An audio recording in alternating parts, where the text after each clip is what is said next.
Hello, I am Couchgeek and we're going to be looking at the top sci-fi horror video games on the PlayStation 4 and PlayStation 5. I've not actually attempted a list like this before. I normally do horror or sci-fi, so this is huge. I've stuffed quite a lot in here and had to make some horrible decisions about what to leave out. Doom Eternal is featuring first on the list, but not really as an official entry. I've had to put in a few rules. When I say horror sci-fi, my mind's eye sort of imagines a big, long, dark corridor that's set on a spaceship that's riddled with monsters, aliens, creatures, whatnot. You are armed and your job is to clear said spaceship or corridor. That brief can be stretched a bit, but Doom for me has always been about running, gunning, very advanced first-person shooting gunplay, not so much the scary, spooky, suspenseful side of things. You will not save them from their judgment. It still is horrifying in places, but it does it more with its grotesque, macabre, high-speed gore, and just the speed of the whole thing really does take away a lot of that suspenseful, spooky area, which is what I'm going for. You guys probably have a good idea about what's going to win or be in the top 3 of this list, but I think it's a good idea to put them all together, rank it all up, and have a look at some of the cool PlayStation 5 versions of these older games. We are going to go right back to like 2018, 2019.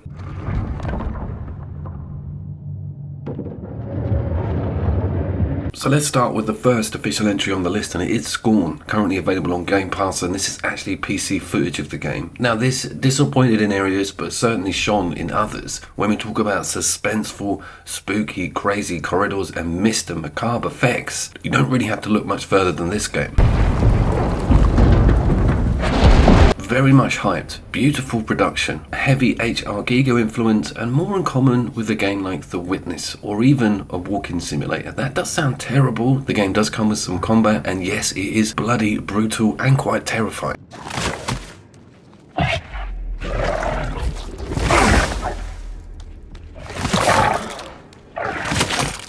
A lot of us thought this would come with more projectile weaponry and slightly different enemy types, not be such a on-railsy with the controls game. You go very slowly, things don't rush past you. It's a complete polar opposite to Doom Eternal, but I actually very much like it because it solely ticks one of the big things that I'm looking for on this list. That is extraterrestrial atmospherics in droves, and being on this strange ship/planet, the structures, the corridors, the particles, the anti-gravity visuals with the tiny bits floating around.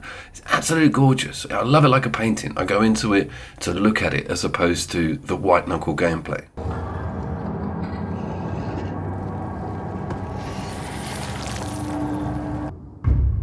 Cynthia's final orders were to prepare Asset Zero, the alien ship, for activation. Sticking with the Giga theme, and it is of course Aliens Fireteam Elite. The old HR's doing alright with the influences tonight. So I had to make a decision about whether to put third-person games in here, because I could have constructed this with just first-person only, and that's a very interesting subject with suspense and horror and video games. Some people feel that having a character on screen and seeing all around you like that does take away a lot of the suspense, and they do have a point to a certain extent. Fireteam, however, really excels in pushing those corridors and dark spaces and strange stuff around corners. The game doesn't just circulate around. The aliens also got some really cool, crazy hybrid creatures coming at you in it, and it sports the hive fantastically. Loves a good jump scare. The game's pretty good on paper.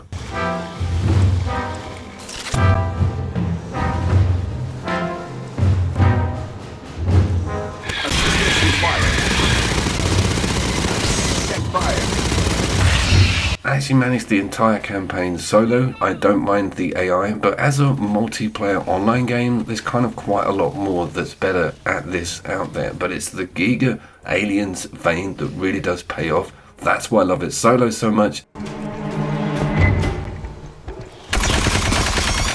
And it's complete solid homages to some of the best sci-fi horror films in the genre, including Prometheus, Aliens, and Alien. It's very cool with the sets aligned with the films. I've actually done a whole video about the parallels with Prometheus and the Fireteam Elite universe. They're all really well connected, and it's pretty cool to see different stages of the films and visit some of the iconic set pieces from both Alien 1 and Prometheus. Soundtracks are also very important, and it leans into this brilliantly, giving you some of those beautiful flute licks that we heard in the early Aliens films, and they really do bring the hairs on the back of the neck up when you're moving through an alien-ridden, dark, dank corridor. Where does it fall down? Well, it falls down on the aliens being a little bit Mickey Mouse. What I mean by that is they're not as vicious and dangerous. They're more foddery and they come in massive numbers and you sort of get a bit snowblind to it all. That is also the reason it's not smashing it through, the top echelons of this list. It's a third person shooter that's set in the Aliens universe. Not the biggest of suspenseful sci-fi horror games. Under fire! Reloading! After saying that, I do go straight into Darktide, an online-only, horde-driven, completely crazy Warhammer game set in the 40k universe and in a hive city. So you're dealing with chaos, not really technically aliens, more demonic beasts from hell, but this one, for some reason, now think about it, this slot could have had Deathwing in it, the biggest corridor Aliens franchise copycat video game out there, but I was looking at footage of it and I had it up on the 5 and it's such a ball ache installing that this has really stepped into the shoes of that game. What I'm talking about is a really cool Left 4 Dead angle, but the Warhammer 40k guns, blood and monsters feel. Where's the suspense? Where's the horror? Well, that comes in the horde and the sounds and the sheer size of the game itself.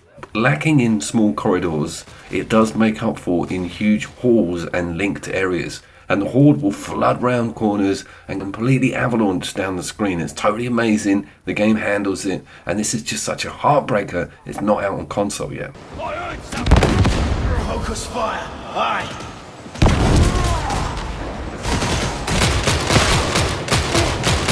It's also super freaking gory, and it sends in some very frightening chaos demigods at you, which are a bit bullet spongy, but they will go after your teammates, they will focus down on people, and they'll come out of literally the woodwork. So there's a lot of good scares to be had, even though there's very little downtime and basically no suspense whatsoever. This format though, I happen to love, and playing this co-op, especially with friends, is absolutely awesome because the panic that gets induced and plugging the gaps and running around and making sure you've got everything ready before that sword of Damocles falls on your head in the form of 18,000 chaos minions dropping through the ceiling, that's fear enough, trust me.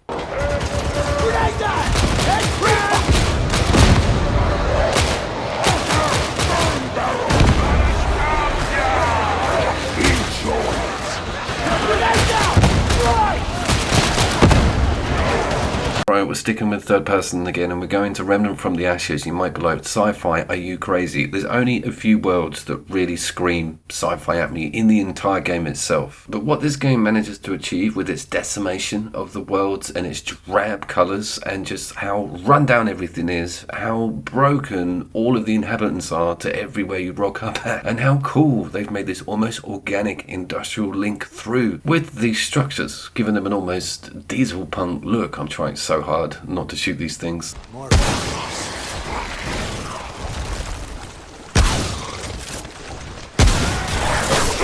Remnant from the Ashes is also horrifyingly hard and leaves you completely void of hope when you first get to the game. It's like, how am I ever going to get anywhere with it?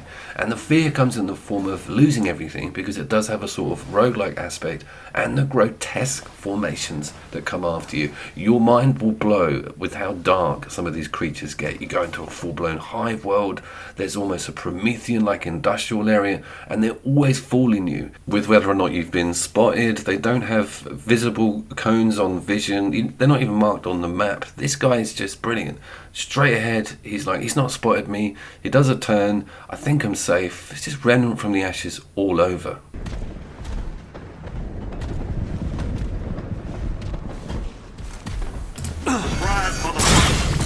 But it's the corridor stuff, particularly in this world, and the aliens that it pushes through you on this sort of space-style sci-fi planetary area that you're in. The dripping of all that black goo, and the way that these robots seem like some sort of ancient tomb-like awoken Egyptian darkness. I'm telling you, Remnant from the Ashes has got some weird-ass stuff going on in it, and all of it is scary. All of it is frightening. Just thank God you get given a flamethrower to deal with the majority of it.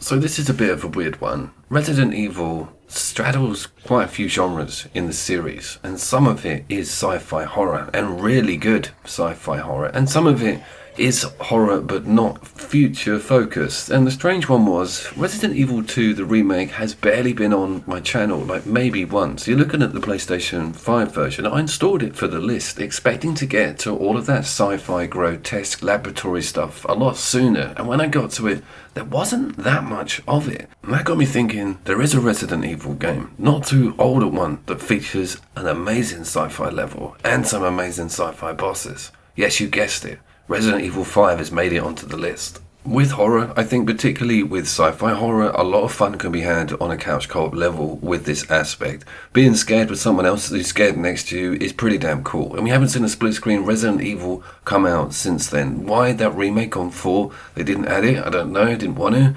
Maybe it's to do with its graphical prowess. That is pretty damn pretty, that game. But enough about Sheva and more about this particular level with the goo monster that you have to run through that furnace. That is terrifying, and the spider inside the laboratory. Man, nothing prepared me for this when I first put it on my old generation system. It still held up as a boss fight pretty well, but man, I was blown away, A, with the cutscene, and B, how grotesque the damn thing looks.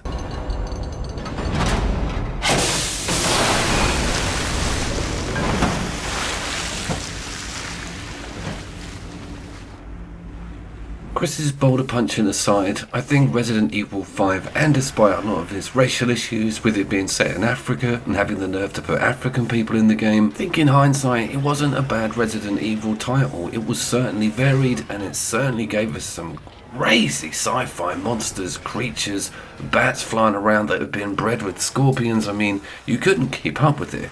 I want to see a bit more from that with Capcom in the series. I kind of miss this game a lot.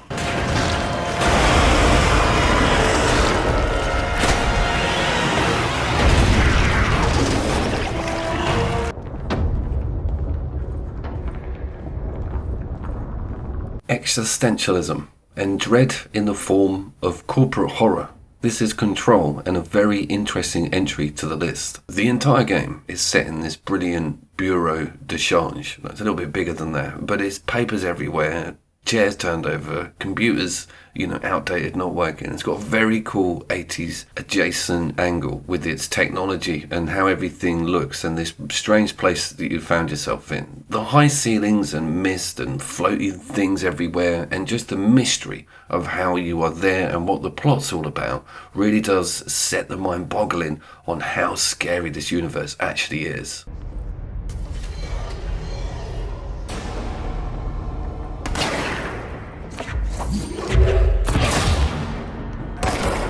It does, however, give you an incredible amount of weaponry and scary stuff to do to the enemies, which kind of levels the playing field a little bit, because you are just as freaky as them towards endgame. You're flying around like a goddamn superwoman.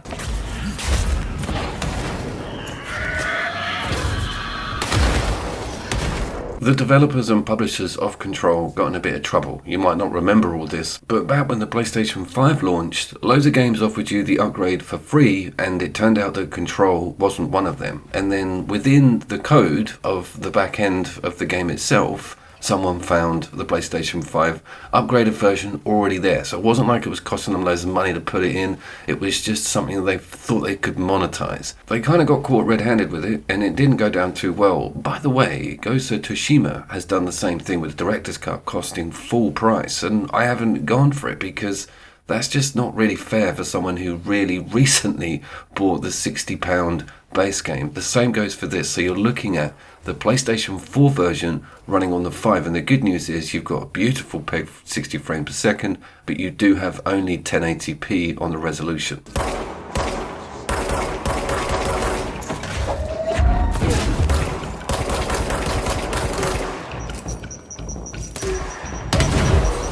You've taken us out of the immersion with that boring bit of trivia. Can we get back into the scary stuff? And yes, let's talk about the enemies in Control. They all appear to be either dead or reanimated corpses almost, and they say really frightening things, and they're from this dark side of the void that you've opened up within your office. But it's the mystery and the protagonist and her backstory and her relationship with the situation she's in that's the really skin crawly stuff. It really keeps you interested in the plot against these amazing physics. Look at the debris and crap kicking off around here. This game was a lot of fun to go back to be fair.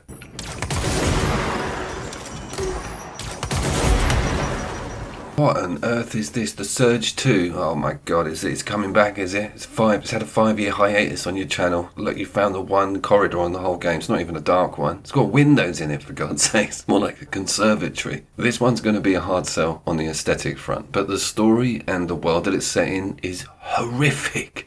Basically, there's this cult that's taken up having machine additions to their body parts. They're like cyber people, but there's also machines that have gone haywire as well, and the whole thing has gone into a complete apocalypse. You are given the task of dismembering everybody piece by piece and putting on the armor and then going to killing the next bloke. I'll tell you, the loop is so addictive. It's one of the best roguelike Souls-likes I've played in a long time, and I've been looking at Wulong and all of that Sekiro Nier 2 stuff. The Surge 2 is still head and shoulders above a bunch of that material. Why is it even in your horror sci-fi list? We're looking at broad daylight mech fighting here. Well, just hold on a second, because this is where this game sold itself to me. And watch how I do this. I make sure I'm really in good position before entering this cutscene, and yes, it does deserve that 18 sticker.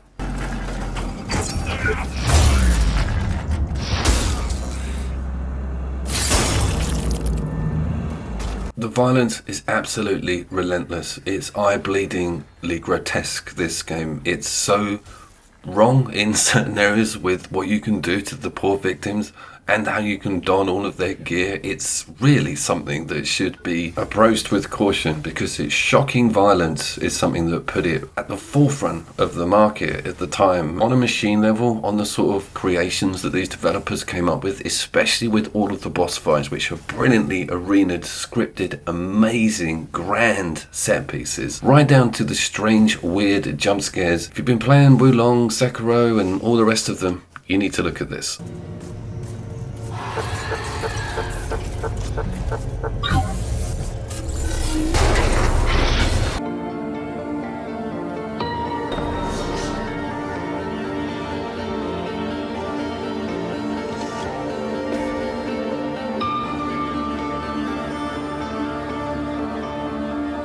So next up we've got 2019's Prey, and this is from Arcane, and I had a very cool experience with this. I didn't get on with Deathloop very well, and I really craved a cool sci-fi universe, but with that model being searching around things, constructing, crafting, going forward when you've done all the sort of side quests, man, Prey has got all of it.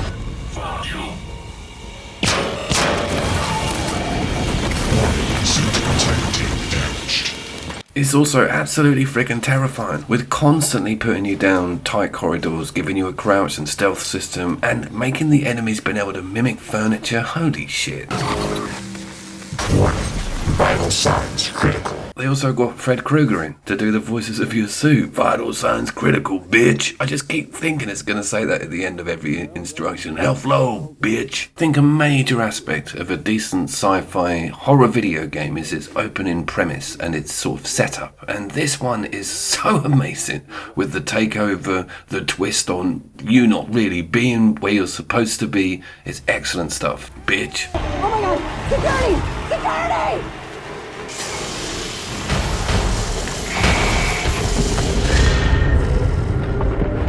It's also important to make you feel empowered at the right times, and also expose weakness to you as a character at the right times. Opening with the wrench is a damned classic in so many games, and this one nails it with giving loads of cool moves, including a build and a stamina meter, and looking and just whacking a telephone on a desk because you're convinced it's a little morph alien thing is just hours of fun.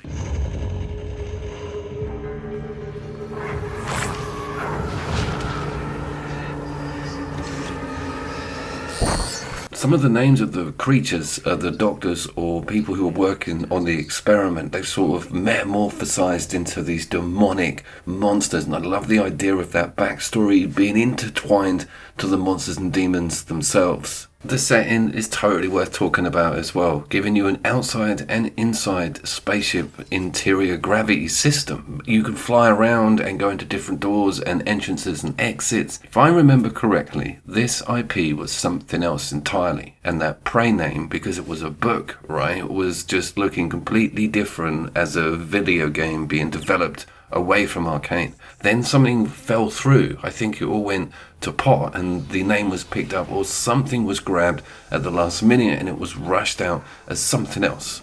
I know that sounds quite strange and complicated, but I think that was the setup. We had the same thing, would you believe, with one of the next games that's coming up. Now, let's get you to the main lobby. I want to speak about how good this world looks as well. Even though this game is getting on a hell of a lot now, you could see how much time went into setting up this almost Art Deco spaceship interior. Very much reminds me of BioShock, very grand, very cool looking. It feels so much more powerful having strange stuff happening to you in an arena that doesn't appear to cater for that. And a hotel lobby in the future is definitely one of them. Diagnosing bruising, abrasions, fatigue. Nothing much. Try to relax. All done. Don't forget to complete a patient questionnaire. Your feedback will be invaluable. Prey did really well for me, playing it on modern day systems and in the modern day against a lot of other games that have come out since its launch. It's very much worth looking at again, I think, if you have a PlayStation 5, because you've got a few boosts in there, not official SSD, but if you've never seen it and you're into this genre, this is amazing. What a nugget, nestling there in the past, back in 2019. A real must look at. So notice how this game starts, and back to that discussion we had at the beginning of the video about first person and third person and the fear factor. This game is aware of that, giving the opening few minutes inside that spacesuit to just give you that claustrophobia, give you that feeling that you really are in a lot of trouble and you're in a world that is very alien to you. We are of course talking about Returnal, and this is modern sci-fi horror at its best, but it's not the corridor, first person, wrench wielding scenarios we're used to. Sporting some pretty amazing smoke and mist effects on the ground, and having 60 frames per second to shout and scream about, not 4K unfortunately, but let's talk about these atmospherics, some of the best in the whole list. This does scream H.R. Geiger. It does have a interior organic look, although you never really see the sky in early levels. You do feel like you're contained. You're not technically on a planet. The whole thing breeds weirdness, and we haven't even got to the white knuckle combat.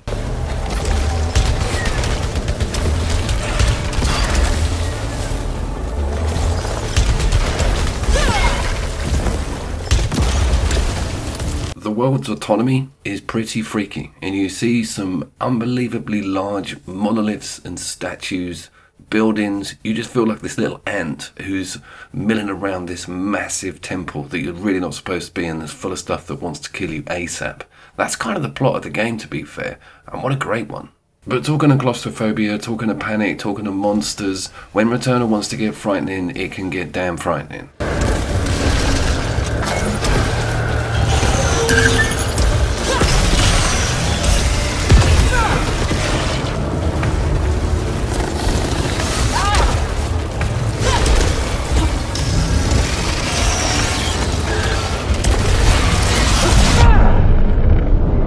I think it's this bleakness also against a lot of these neons and the designs of the monsters and aliens themselves. They very much remind me of squid-like but tactile, dark, fast and frightening, scuttly things. This idea just becomes increased on later levels, and they get faster and larger, and the bosses are absolutely nightmare fuel, giving you arenas. I was 6 months on Thrike, as you all well know. It's one of the toughest games in the industry, but it's a brilliant roguelike set in one of the more frightening, macabre, Deathloop style universes you'll have the pleasure of playing on a video game. It is absolutely desolate, this game, and it feels brilliant when you get through a level or get things working on your side.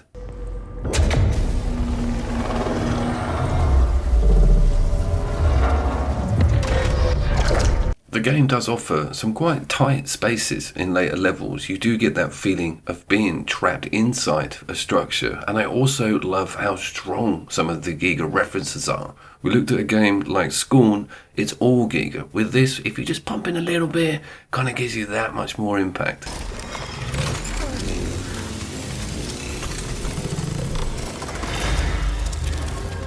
We spoke about its bleakness before, by the way. I've got one of those malfunctions on me with the little tentacles on my armor. I love the additions of the power-ups. But back to that desolate aspect. Not only is the game very barren, sometimes on landscape, but also with the idea of how you're going to win at this. It is just a desert of difficulty. And I love the idea of pioneering and getting through some of these absolutely terrifying bosses.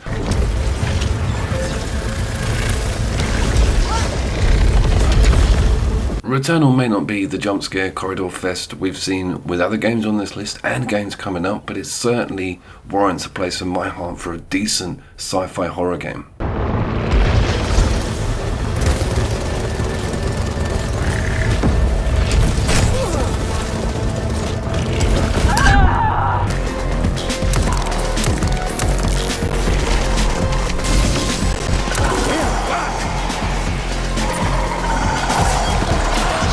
Yeah, things are hotting up now. We've got Atomic Heart. This is my Bioshock, my modern Bioshock. I absolutely friggin' love this game to the point of it becoming unhealthy, I think. I am so devastated that I'm coming towards the end of it, but we do have a hard mode on it. The horror, jump scares, vibe, backstory, everything. Characters, enemies, guns, all on point for a sci-fi horror classic. The front end of the game, I feel, caters for the horror side a little bit more. You do see some of it coming up mid-game, and there's a whole bunch of it late game, but this front 2 hours is absolutely amazing, putting you in these really strange experimental factories and facing some unbelievably scary mini-bosses and main bosses.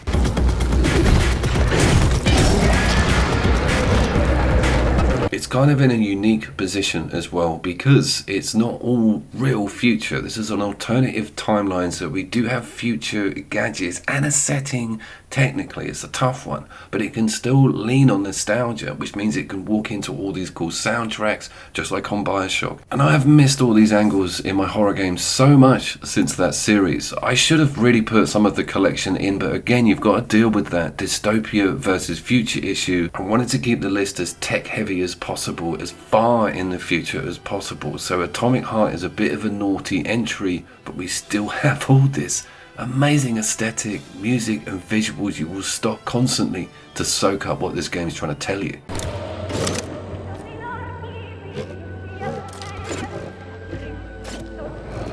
I think the robot design and the creature design plays a huge part in it. One of the enemies is like a little lumberjack robot that's got a buzzsaw on the front of it, and it switched its method of work to chopping off human limbs as opposed to branches. That step into machines becoming so scary and really managing the job they used to do but making it just as effective on the killing human front is a really interesting exploration area for me. Atomic Heart hits it bang on every time with all of the bosses and mid-tier bosses. They all seem to do something else before this all went wrong.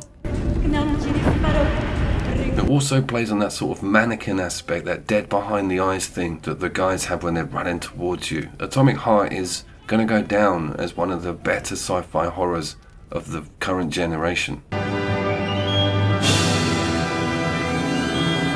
for a chat?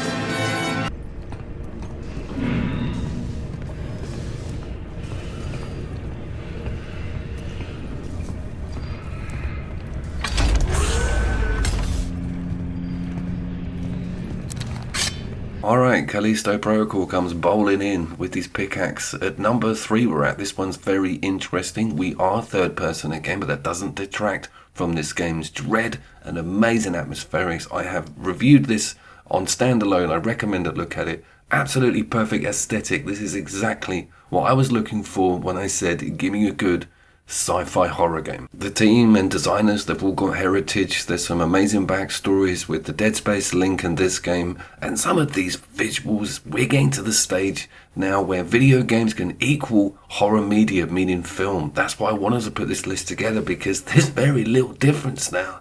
Things are just looking epic on both formats.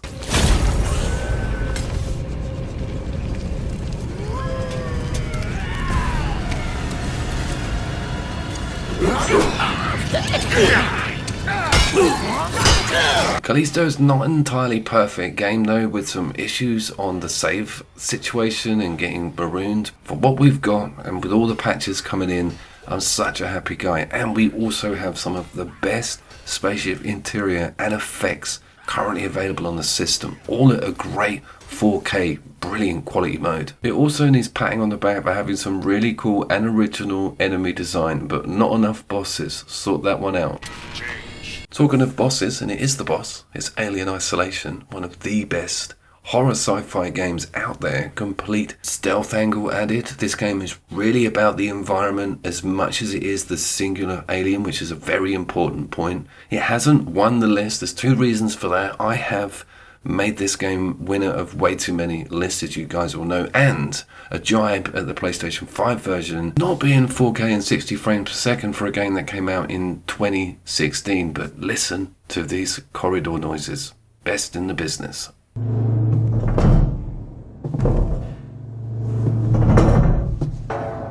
Let's talk about its sound design, because it's friggin' one of the most powerful things about the game. If you don't know, you are avoiding one alien, listening for it, it drops in, it scares the crap out of you.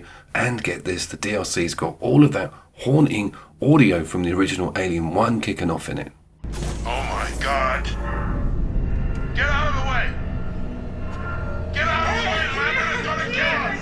Why has it beaten Alien's Fireteam Elite so badly into the ground? Well, this game adheres a lot better to my brief, which is really scares, solitude, corridors, solo play almost, and having to deal with just one threat is always much cooler, I feel, when it comes to suspenseful horror. It's not always the case with sci-fi horror, as we've seen with a lot of the games in the previous list, and the winner of this list sports more than one enemy everywhere. But that doesn't detract from this game's visuals, atmospherics, amazing nods to the film franchise, and giving all of us Aliens fans something new to get our teeth into on a story level also.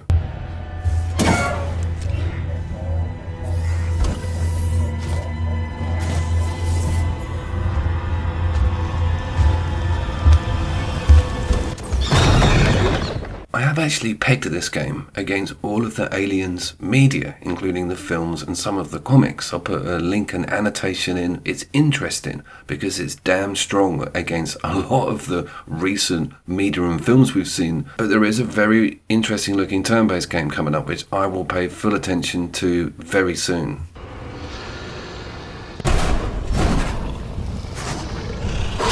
How on earth can we have a better sci-fi horror game than Alien Isolation, Coop? Are you crazy? Is there something out there that you feel pips this? Well, yes, and the reason it does is because it's a build on a horror classic from the genre, and it does it better with that modern, current-gen feel. Ladies and gentlemen, we have got the Dead Space remake. Replace power cell to begin ignition sequence. It sort of comes in stages. The first is the visuals, where you're like, oh my god, what am I looking at here? This is an unrecognizable remake of that original.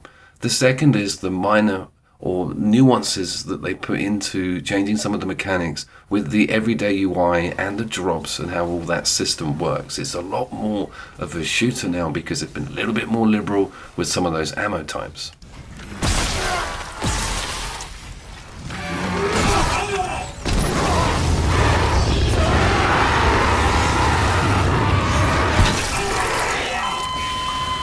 The third phase is how you realise nothing like this has been made as strong really since. What I'm talking about is a really cool atmospheric sci-fi horror game. The sequels to this back in the day, they all whittled to nothing. They were all terrible, diluted versions of this original. So to take that game and then bolster it with modern day graphics and add a cool quality of life aspect is really something that you cannot ignore. With modern day graphics and cool tech capabilities, making games look as amazing as they do nowadays, it's just a no-brainer to see that this does sit right at the top of the pile because it's that new and they had that bedrock to build on, and the bedrock was a very cool sci-fi story, and Ishimura is an amazing location also. It just all slides in together. It's kind of perfect for me.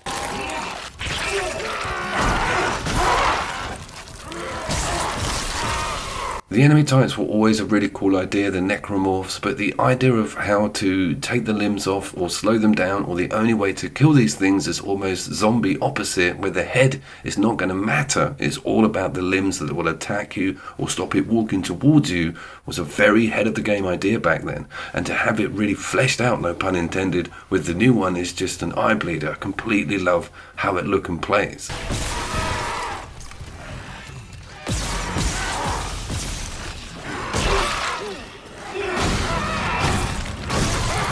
All of that stuff we've been talking about with the third person and the ARPG sort of action shooter is sprinkled into this. Of course, it's not first person. I did see a mod of the original on YouTube. Maybe I'll put the link in description. It kind of works as a third person because, again, you get to see the queues of enemies rushing in from the exteriors towards your lonely self.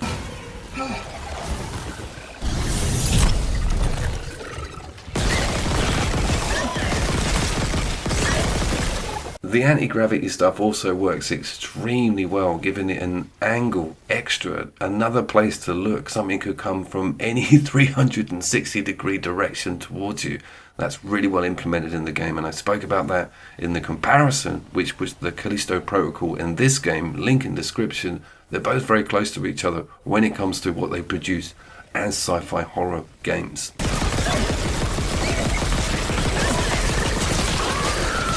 I have, of course, been Couch Coop, and I really do hope you enjoyed that, and top marks for getting to the end of the video. We've got some more split screen and couch co-op content coming, and I will get back onto the film stuff because this has inspired me to look deeper into the horror genre, especially on the sci-fi front, for some cool films to dig out. I will see you down there.